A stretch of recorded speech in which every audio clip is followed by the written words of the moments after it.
Yeah. Gotta have it. That's the only explanation I have for a pic. Yeah. Is like, what does the guy think is gonna happen? You're gonna send that to somebody, and they're gonna be like, "Whoops, that's the prettiest pic I've ever seen, and gotta have Yeah. This he's all like, does this look like a cue to you? Anyway.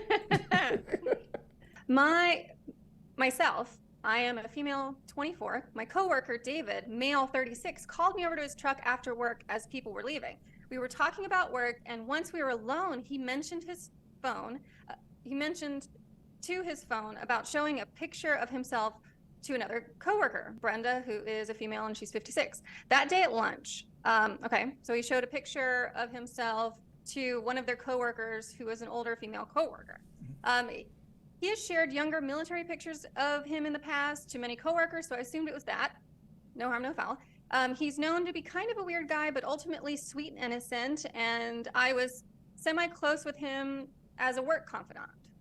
Okay. He laid the phone face down in his truck and said, "Here, if you want to see." I picked up the phone, so she picks it up, and it was a full body picture of him sitting naked, holding his erect him. He might as well have pulled his pants down in front of me. Wow. I have a history of sexual assault, so it really caught me off guard. I freaked out and threw the phone at him. I asked WTF and what Brenda did or what she said. He said he overheard Brenda and I talking about guys that we were seeing, and he'd walked around knowing that he had this big secret that he couldn't share. Confident. I was scared since we were now alone in the parking lot, so I made my way through the rest of the conversation best I could without breaking down. The next day, I spoke to Brenda and admitted it was weird, but basically brushed it off. And that's what she said. Brenda, who's the older female coworker, said it was weird, but was like, whatever. I was so angry and felt so violated and disrespected. Don't blame her. I wanted to report him to management, but I also assaulted coworkers seemed to be against it. Nonchalantly, but it was clear she just wanted to let it go and just no longer talk about it. Later telling me she had planned to just pretend it never happened. Okay, that's a coping mechanism, I guess. You want to pretend like something never happened.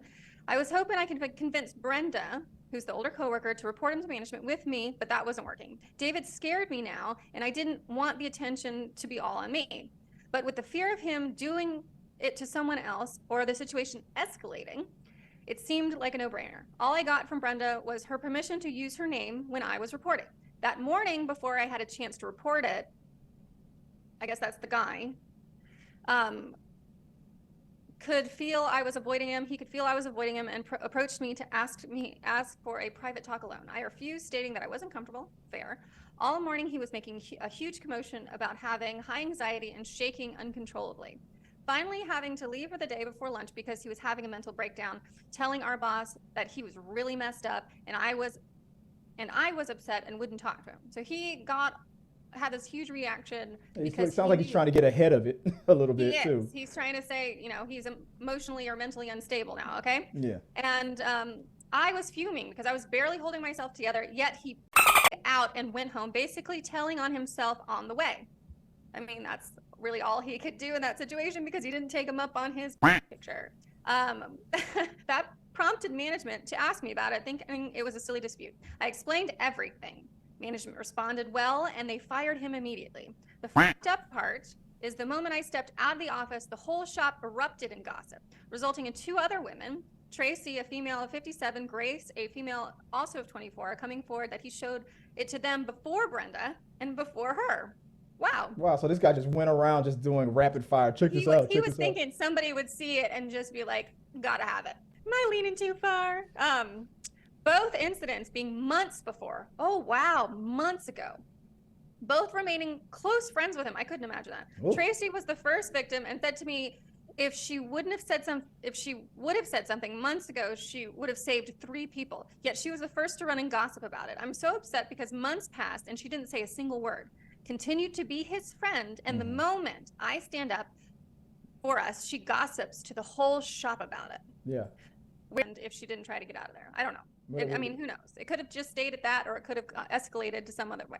Okay. In a matter of hours, word spread throughout the workspace. Everyone began offering their opinion. The overall consensus being one of jokes and acting casual about it. It's the newest hot gossip. Yeah, sure, it's over the line, but nobody is showing any concern. 2 mature women in their 50s just brushed it under the rug.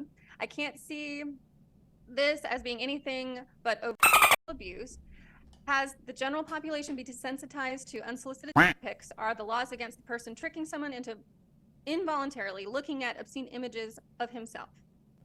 So she also came back and did an edit. Thank you, everyone, for all the comments and support. I feel so much more confident in my decision. I had already decided to report him the morning he lost his.